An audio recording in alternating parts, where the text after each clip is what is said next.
The night shift at Galaxy Zone 7 was usually quiet, but not tonight. Strange howls echoed through the dark halls of the most secure section of the space zoo. Most of the alien creatures were awake now, making nervous sounds in their enclosures. John Chen was the only human zookeeper in the entire facility. While his alien co-workers stayed far away from the new arrival's containment unit, John walked closer. That was just how humans were, too curious for their own good, as his Zentarian supervisor always said. "Chen, you're crazy," called out Fleck, a blue-skinned keeper from the Andromeda Galaxy. "That thing already hurt 3 handlers during transport. Stay away." But John kept walking. The containment unit was massive, made of the strongest metal in the galaxy. Whatever was inside had to be dangerous. Through the thick walls, he could hear heavy breathing and occasional growls. "Computer, show me the new arrival's info," John said, stopping at the control panel. The screen lit up. Species, unknown. Origin, planet Lycus 9. Warning, extremely aggressive. Approach with caution. Current status, injured during transport. Injured. That word caught John's attention. He'd been working with dangerous animals for 10 years. Most of the time, aggressive behavior came from fear or pain. The growls from inside got louder. John pressed the button to activate the viewing window. The metal shield slid away slowly, revealing thick, clear barriers that could stop even the strongest alien weapons. At first, John saw only darkness. Then, 2 glowing yellow eyes appeared in the shadows. The creature stepped forward, and John's breath caught in his throat. It looked like something from Earth's werewolf legends, but much bigger and clearly alien. Standing on 2 legs, it was nearly 10 feet tall. Its body was covered in dark fur with strange patterns that seemed to shift color. Sharp claws extended from its massive hands. But what really caught John's attention was the way it moved, careful, favoring its right side. "You're hurt, aren't you?" John said softly, even though the creature couldn't hear him through the barrier. The alien werewolf's ears twitched. It lunged at the barrier, making John step back. Its huge claws scraped against the clear wall, leaving no mark. But in that moment of movement, John saw what he was looking for: a deep wound on the creature's side, poorly treated and clearly infected. "Computer, access medical records," John commanded. "No medical treatment provided. Subject too dangerous to approach." John shook his head. No wonder the creature was so aggressive. It was in pain, probably terrified, and no one had even tried to help it. "Chen," his supervisor's voice boomed through the hall. "Step away from that containment unit immediately." The supervisor, a tall Zentarian named Kroll, hurried toward him. 4 of his eyes were wide with concern, while his other 2 squinted in anger. "What do you think you're doing?" Kroll demanded. "This creature needs medical attention," John said firmly. "The wound on its side is infected. Impossible to treat. Too dangerous. We lost 2 security robots just trying to sedate it." John looked back at the alien werewolf. It had retreated to the shadows again, but those yellow eyes were fixed on him. There was something in that gaze, intelligence, and maybe something more. "I can help," John said. "Let me try my way." Kroll's face turned a deeper shade of purple, a sign of frustration in Zentarians.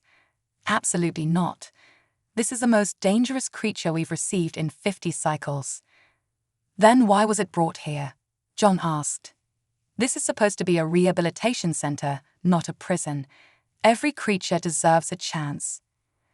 The alien werewolf moved closer to the barrier again, but slower this time.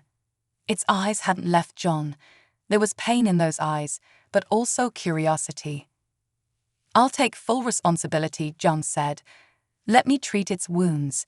If anything goes wrong, it's on me." Kroll made a sound like steam escaping a pipe, a Zentarian sigh. "Your species is truly baffling, Chen. Always wanting to help the most dangerous things in the galaxy." "Is that a yes?" "Submit a formal plan first," Complete safety protocols. Then, maybe.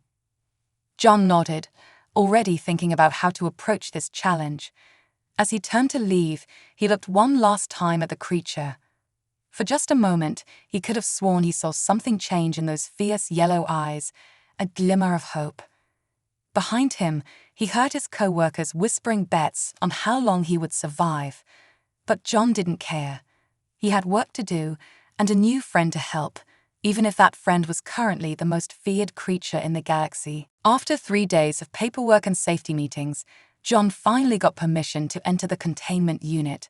He stood in the preparation room, putting on the protective suit that Kroll insisted he wear. The suit was bright orange and made him look like a puffy space carrot. "Final warning, Chen," Kroll said through the intercom. "Our scans show this creature's jaw strength is 3 times that of an Earth grizzly bear. 1 bite could snap you in half." John checked his medical kit one last time. He'd spent hours studying the strange patterns in the alien werewolf's fur. Unlike Earth animals, these patterns moved and shifted like oil on water. He had a theory about that. "Beginning entry procedure," the computer announced. The first door hissed open. John stepped into the safety chamber between the prep room and the containment unit. Through the clear barrier, he could see the alien werewolf watching him. Those yellow eyes followed his every move. "Hey there," John said softly as the final door opened. "I'm going to help with that wound." The werewolf's response surprised everyone watching. Instead of attacking, it backed away to the far corner. Its moving fur patterns suddenly shifted to a deeper, darker color. That's when John knew his theory was right. "You're not just aggressive," he said. "You're scared. And those patterns, they're like mood rings, aren't they?" The creature's ears twitched. John took a careful step forward, keeping his movements slow and steady. He'd treated dangerous animals before, but nothing like this. The alien werewolf was different. Its eyes held too much intelligence to be just an animal. Then something completely unexpected happened. The werewolf spoke. "Hurt." The word was rough, barely understandable, but definitely a word. In the control room, Kroll dropped his coffee mug. It shattered on the floor, but nobody noticed. They were all too shocked by what they just heard. "I know you're hurt," John said, trying to keep his voice calm despite his racing heart. "I'm here to help. Will you let me?" The werewolf's fur patterns swirled with new colors, blues and greens mixing with a dark base. It took another step back, then pointed to its injured side. Trap, hunters, pain. John's mind raced. This wasn't just about treating a wound anymore. This creature wasn't just intelligent. It had been hunted, captured, and traumatized. "I'm not a hunter," John said. He slowly opened his medical kit and set it on the ground. "See, just medicine, to stop the pain." The werewolf's nose twitched, smelling the air. Its fur patterns kept changing, showing a mix of fear and curiosity. Then it did something that made everyone in the control room gasp. It sat down, making itself less threatening. John started to move closer, but then the werewolf spoke again. "Others, like you, promised help, lied." The words hit John like a punch to the gut. Someone who looked human had hurt this creature before. No wonder it was so aggressive when it arrived. "I'm not like them," John said. He did something that made Kroll scream through the intercom. He started removing his protective suit. "Chen, what are you doing? That suit is required." "No," John said, stepping out of the orange suit. "Trust needs to go both ways." The werewolf watched him intently. Its fur patterns shifted again, showing swirls of lighter colors. When John was down to his regular Zookeeper uniform, he took one slow step forward. "See, just me. No tricks. No traps. Will you let me help now?" For a long moment, nothing happened. Then, very slowly, the werewolf moved away from the corner. It stayed low, still cautious, but it was approaching John. In the control room, security teams had their weapons ready. Kroll was shouting something about protocols and safety regulations. but John stayed focused on those intelligent yellow eyes. The werewolf stopped just out of reach. Its fur patterns had changed again, now showing colors John hadn't seen before. It reached out one massive clawed hand, not to attack, but to point at John's name tag. John, Chen, it said carefully, reading each word. Then it touched its own chest, Vexcar. In that moment, everything changed. This wasn't just first contact with a dangerous creature. This was first contact with someone who had a name, who could read, who had been hurt by people who looked like John, but still chose to trust him. As John prepared to treat Vexcar's wound, he realized this story was much bigger than anyone at Galaxy Zone 7 had imagined. And somewhere out there, hunters who had hurt an intelligent being were still free. The real question wasn't whether John could help Vexcar heal. The question was, what would they do after that? 3 weeks had passed since John first treated Vexcar's wounds. The daily routine at Galaxy Zone 7 had changed in ways no one expected. Every morning, alien tourists would crowd around the viewing area, hoping to see something incredible, a human and a savage alien werewolf having breakfast together. "Your Earth fruit is acceptable," Vexcar said, carefully peeling an orange with claws that could tear through steel. The werewolf's fur patterns showed swirls of content green and curious blue. John sat cross-legged on the floor, drinking his coffee. "Just acceptable. That's your 4th orange today." The other zookeepers still thought John was crazy, but they couldn't argue with results. Vexcar's wounds had healed completely, and there hadn't been a single violent incident. Still, nobody else dared enter the enclosure. Today was different, though. John noticed Vexcar's fur patterns kept shifting to darker colors, showing anxiety. Something was wrong. "They're coming," Vexcar said suddenly, ears twitching. "The ones who smell like greed." John hadn't told Vexcar about today's scheduled visit from the zoo board. How could the werewolf possibly know? Before he could ask, the main door opened. 5 alien board members entered the viewing area. 4 different species, all wearing expensive suits. The 5th made Vexcar's fur turn pitch black, a tall figure wearing a hooded robe that covered everything except 2 glowing red eyes. "Impressive progress, Mr. Chen," said Director Jix, her crystalline body reflecting the light. "But we're here to discuss something more important than rehabilitation." Vexcar moved closer to John, fur patterns now showing ripples of red, a color John had never seen before. "The hooded one," Vexcar whispered, so quietly only John could hear. "Smells like the hunters." John's blood ran cold. Before he could respond, the hooded figure spoke in a voice that seemed to slither through the air. "We've received reports that this specimen shows remarkable intelligence. Perhaps too remarkable for a simple zoo exhibit." That's when everything happened at once.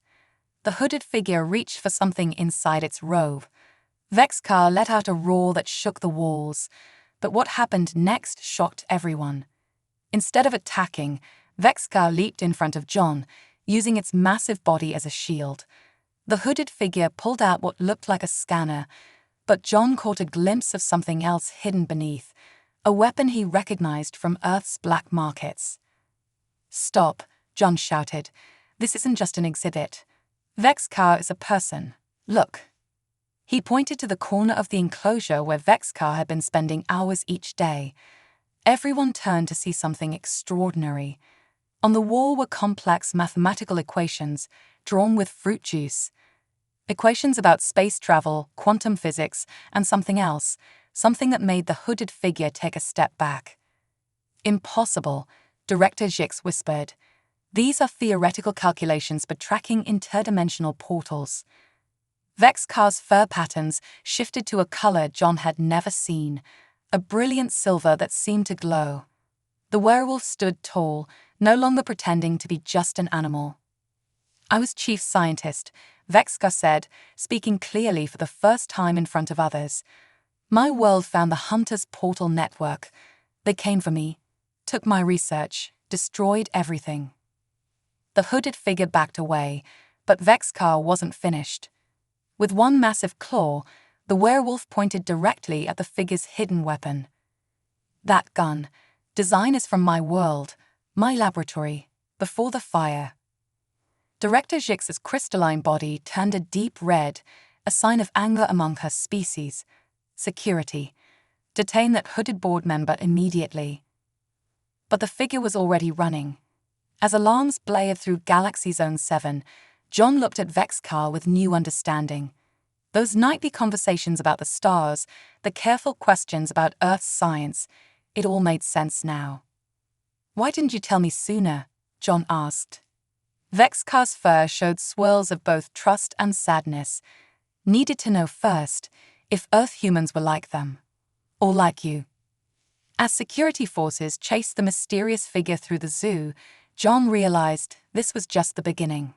They had discovered not just a conspiracy, but a hidden war between worlds. And somehow, he and a brilliant alien werewolf scientist were caught in the middle of it. "What do we do now?" John asked. Vexcar's fur patterns shifted to a determined gold color. "Now, John Chen, I teach you about doors between worlds, and why we must close them." In the distance, they heard an explosion. The hooded figure had escaped, but they had learned something crucial. They weren't dealing with simple hunters. This was something much bigger, and Galaxy Zone 7 was about to become the front line in an interdimensional conflict. Director Jix looked at John and Vexcar. "It seems we need to reclassify this containment unit. From now on, this isn't a cell, it's a laboratory, and you two have work to do."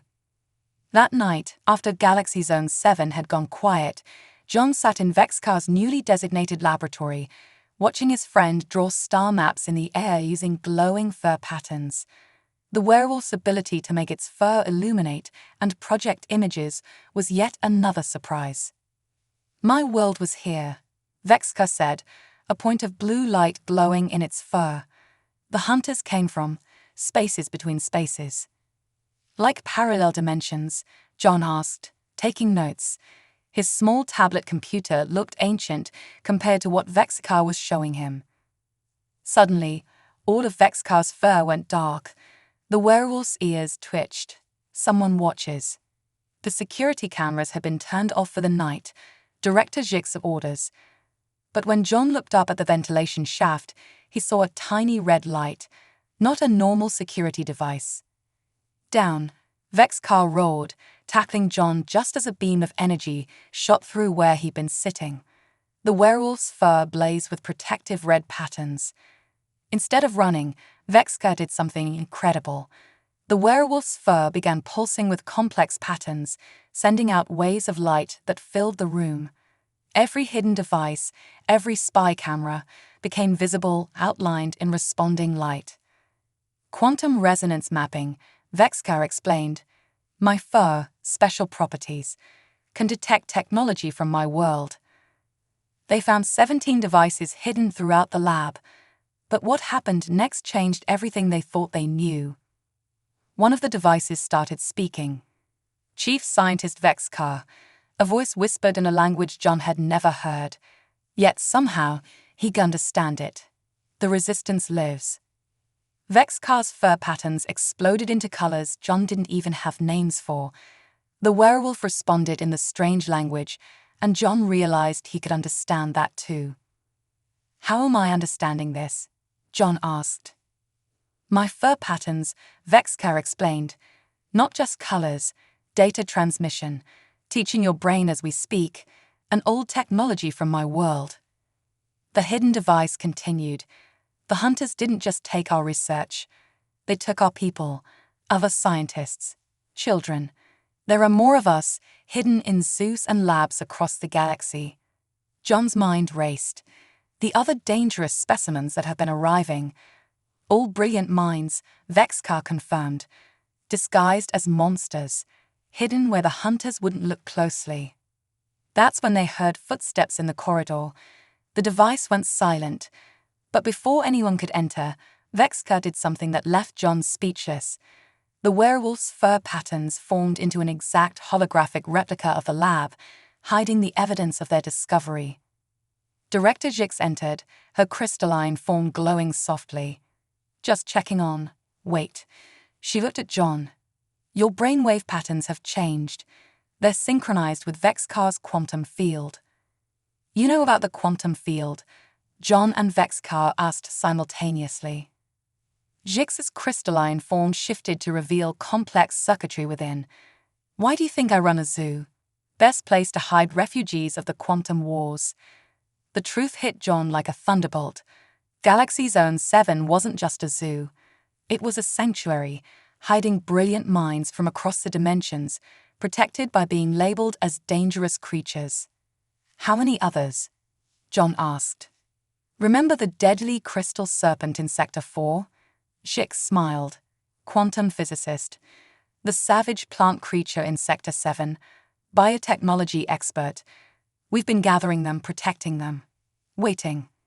Vexcar's fur showed patterns of hope mixed with determination. Waiting for what? For someone like John, Jix said. The hunters fear humans. Your species' ability to bond with supposedly dangerous creatures, to see intelligence where others see monsters, it terrifies them. John looked around the lab, now understanding why he'd been chosen to work here. So what's the real mission? Vexcar's fur created a map of the entire zoo, showing quantum energy signatures everywhere. First, we free the others.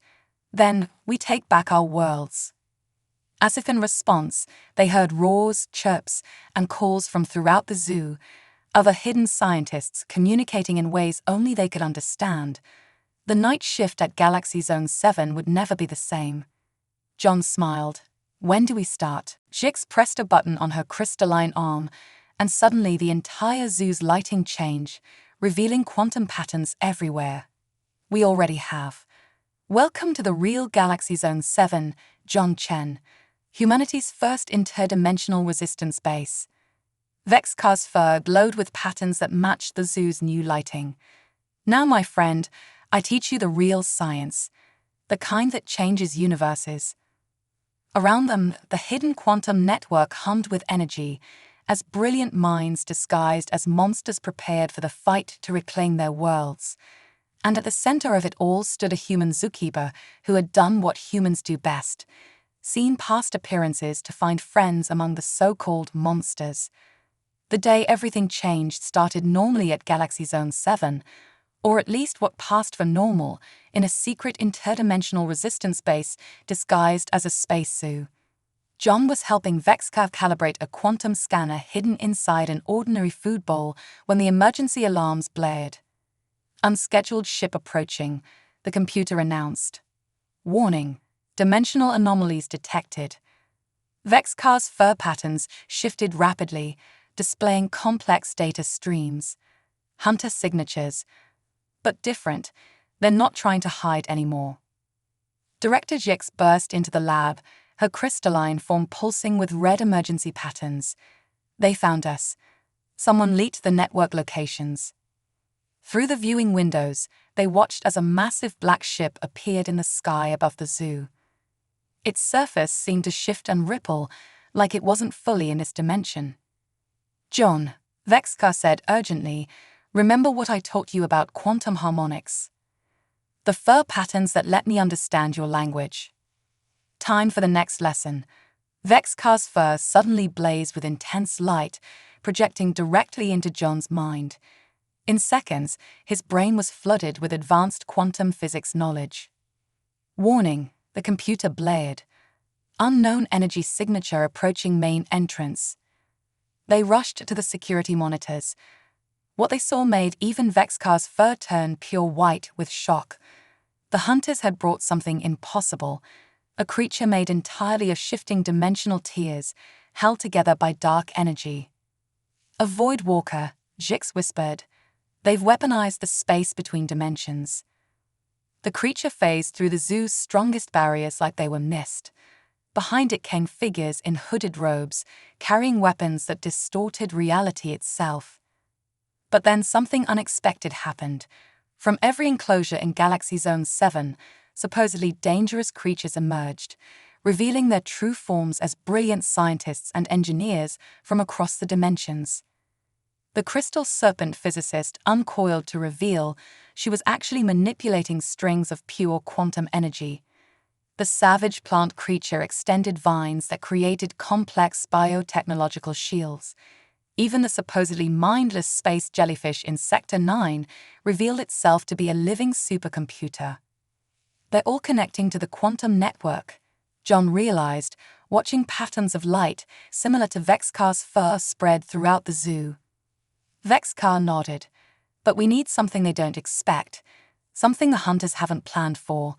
The werewolf turned to John. We need human unpredictability. John looked at the security feeds showing the Void Walker approaching. Then he noticed something about its movement pattern. It's avoiding the Earth animals section. Why? Earth creatures exist slightly out of phase with dimensional energy, Jix explained. It's why your planet was never invaded. You're quantum resistant. That's when John had an idea so crazy it might work. The new arrivals from Earth last week, the ones in quarantine. Vexcar's fur displayed patterns of both concern and curiosity. The honey badgers, John, even I think they're dangerous. Exactly, John smiled. And they're not secretly scientists, they're just honey badgers. As the Void Walker approached the lab, John rushed to the Earth section's controls. With a few quick commands, he released 3 angry, quantum-resistant honey badgers into the corridor. What happened next would become legend in the Resistance. The honey badgers, completely immune to dimensional energy, charged straight through the Void Walker's form. Their simple Earth animal nature disrupted its complex quantum structure. The creature screeched in frequencies that shattered every window in the zoo. The hooded hunters hadn't expected this, their ultimate weapon, undone by Earth's most fearless mammals. But they had bigger problems. While the Void Walker was distracted, Vexcar activated the quantum network. Every hidden scientist in the zoo linked their powers together, their combined knowledge creating something new. John, Vexcar called out, fur blazing with energy. Remember how I said humans are quantum resistant? That means you can do this. The werewolf's fur patterns connected with John's mind one last time, teaching him how to become a quantum anchor, a fixed point in dimensional space that could stabilize or destroy interdimensional portals. As the hunters charged forward, John stood his ground. Earth animals gathered around him, their quantum-resistant nature amplifying his effect. The honey badgers, having thoroughly disrupted the Void Walker, took up protective positions near him. Impossible, one of the hunters hissed. A human quantum anchor. That's the thing about humans, John said, feeling the power build around him. We specialize in impossible things, like befriending monsters and stopping dimensional invasions. He reached out, guided by Vexcar's knowledge, and grabbed hold of dimensional space itself. The hunters' portals began to collapse, their weapons flickered and died, and their Void Walker dissolved into harmless quantum particles. But as victory seemed certain, a new alarm sounded. On the security screens, they watched as hundreds more hunter ships appeared in the sky. They're not just after the zoo anymore, Jix realized. They're starting the invasion early. Earth is their next target. John looked at Vexcar, both knowing what had to happen next. It was time to take the Resistance into the open, to protect not just the brilliant minds hidden in the zoo, but every dimension the hunters have threatened. Ready to show the galaxy what a human and an alien werewolf scientist can really do? John asked. Vexcar's fur glowed with patterns of determination. The real question, my friend, is whether the galaxy is ready for us. Above them, the hunter ships began their descent, not realizing they were about to face something they'd never encountered before, the combined might of Earth's quantum resistance and the greatest scientific minds of the dimensions, all led by a zookeeper who had seen past appearances to discover the true power of friendship across the universes. The sky above Galaxy Zone 7 had turned into a swirling vortex of dimensional tears as hundreds of hunter ships descended. But inside the zoo, something extraordinary was happening. John stood at the center of a quantum web, connected to every hidden scientist through Vexcar's fur patterns. "They're not just targeting us anymore," John said, watching the tactical display that the jellyfish supercomputer was projecting. "Those portal signatures, they're planning to redirect Earth's entire dimensional frequency." Vexcar's fur displayed complex calculations. If they succeed, Earth will phase into their dimension. 7 billion humans, instantly trapped in their reality. That's when Dr. Longleaf, the plant creature biotechnologist, rustled forward. Her leaves formed into what looked like a circuit board. "Perhaps it's time we showed them our latest project."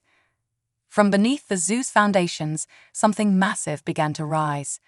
The ground rumbled as hidden panels opened, revealing what the disguised scientists had been building in secret. "The Quantum Ark," Director Jix announced proudly. "Built from the combined knowledge of every brilliant mind they tried to cage here." It was beautiful, a ship that looked like it was made of living crystal, bioluminescent plants, and pure energy. At its heart was a core of Earth minerals, making it partially quantum-resistant like everything from John's world. "But we can't evacuate everyone on Earth," John said, still maintaining his quantum anchor position as the hunters drew closer. Vexcar's fur suddenly displayed a pattern John had never seen before. It looked like DNA strands mixed with quantum strings. "We don't have to evacuate them. We can protect them. John, remember how my fur taught your brain to understand our language?" The quantum data transmission, John realized. But on a global scale, is that even possible? The crystal serpent physicist undulated excitedly. "With a strong enough quantum anchor as a transmitter." John understood. They weren't going to run. They were going to give humanity the tools to fight back. But the hunters had reached the zoo's outer defenses. Their weapons began tearing holes in reality itself.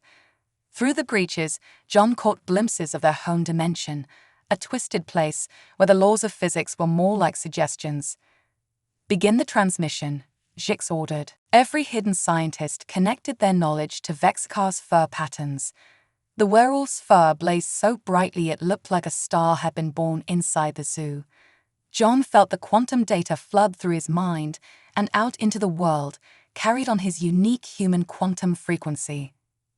Across Earth, humans suddenly found themselves understanding dimensional physics. Children looked up at the sky and saw the quantum strings holding reality together. Scientists worldwide watched their instruments record things they'd always known were there, but could never prove.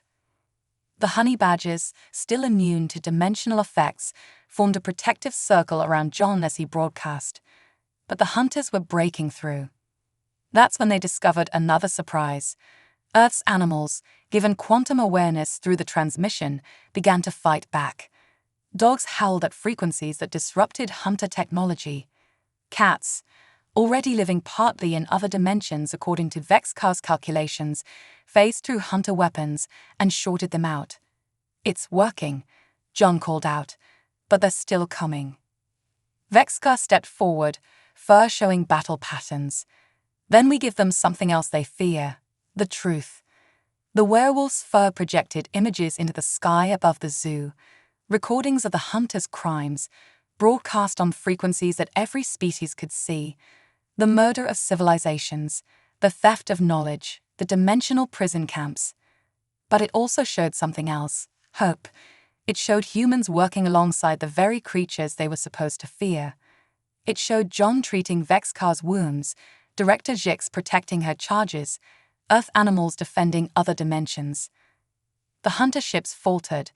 In their dimension, fear and hatred were sources of power. They had never encountered the kind of power that came from friendship and trust. "They're retreating," someone shouted. But John and Vexcar knew better. "No," they said together. "They're gathering for one final attack."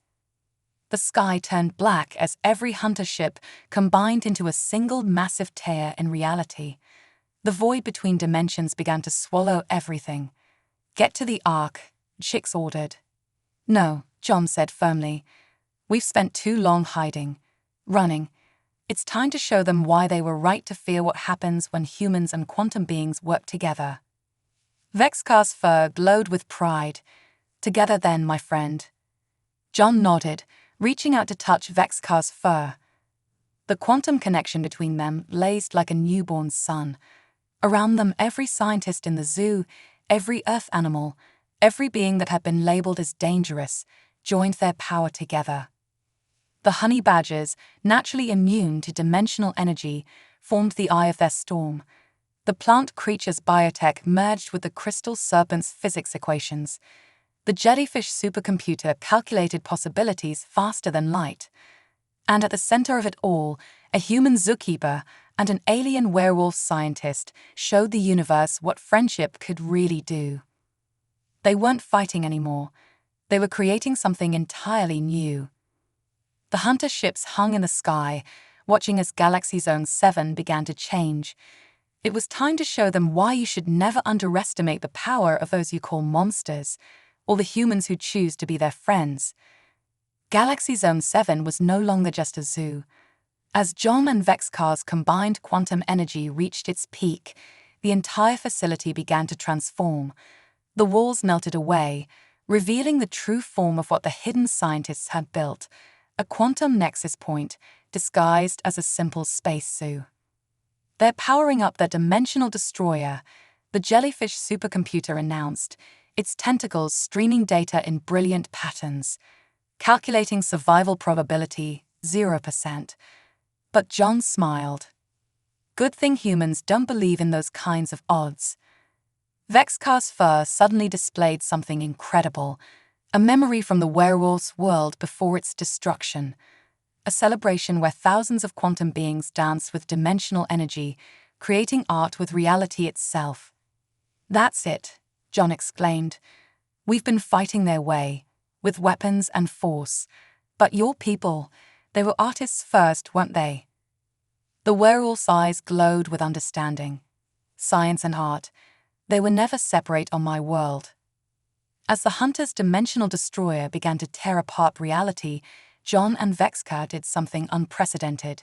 Instead of fighting back, they began to dance. Their movements weren't random.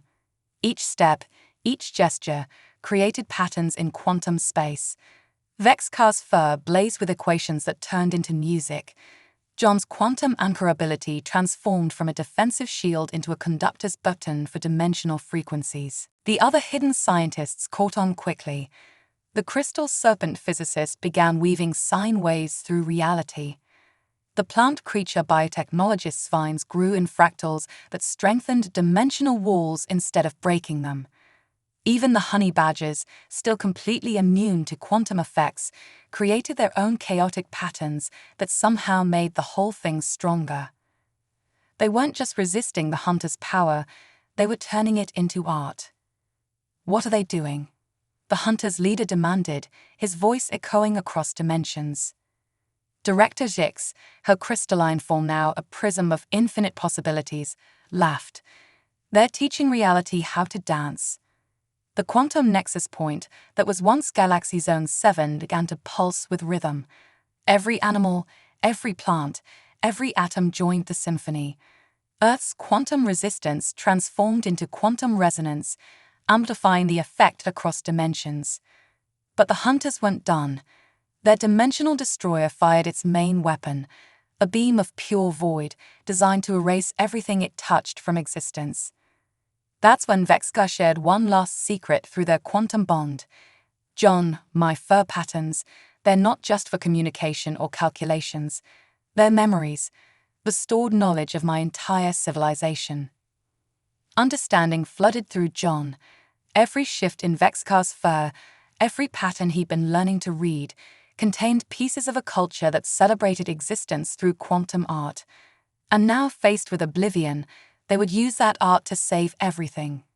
John reached out, not as a quantum anchor, but as a conductor of reality's orchestra. Vexcar's fur blazed with the collected artistic and scientific knowledge of a civilization that had learned to make dimensions sing.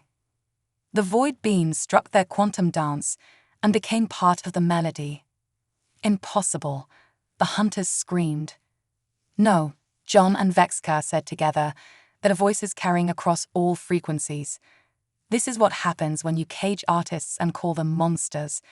They create masterpieces. The quantum dance spread outward, touching every dimension. The hunter's weapons, designed to destroy, were transformed into instruments in reality's symphony. Their dimensional destroyer became a tuning fork for the multiverse. Across Earth, humans looked up to see aurora borealis made of quantum equations. Animals danced to rhythms they'd always known but never heard before. Plants grew in patterns that strengthened the walls between worlds. The hidden scientists of Galaxy Zone 7 weren't fighting anymore, they were creating. The honey badgers, still beautifully immune to it all, kept the beat with their fearless chaos. And at the center of it all, a human zookeeper and an alien werewolf scientist showed the universe that the most powerful force wasn't destruction, it was creation. The hunters' ships began to change, their dark metal flowering into crystalline gardens. The hooded figures found themselves caught in a dance they couldn't resist, their weapons blooming into musical instruments that played across dimensions. "What have you done to us?"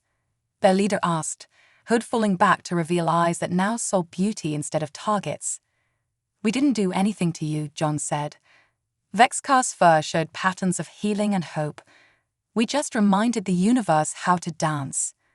Galaxy Zone 7 had become something entirely new, the first interdimensional center for quantum arts and sciences. The signs still said, "Warning, dangerous creatures," but now they added, "Lie creative" underneath. Earth was safe, protected not by weapons or walls, but by its place in reality's eternal dance. The hunters found themselves transformed into the first students of a new way of seeing the universe. And every morning, visitors from across the dimensions would gather to watch something remarkable: a human and an alien werewolf sharing breakfast, their quantum bond creating little symphonies in the space between moments, while fearless honey badgers kept the beat, and the most dangerous creatures in the galaxy taught the universe how to dance. "Ready for another day of impossible things?" John asked his friend. Vexcar's fur showed patterns of joy mixed with mischief. "My friend, we're just getting started." Above them, reality itself smiled, and the stars learned new ways to shine.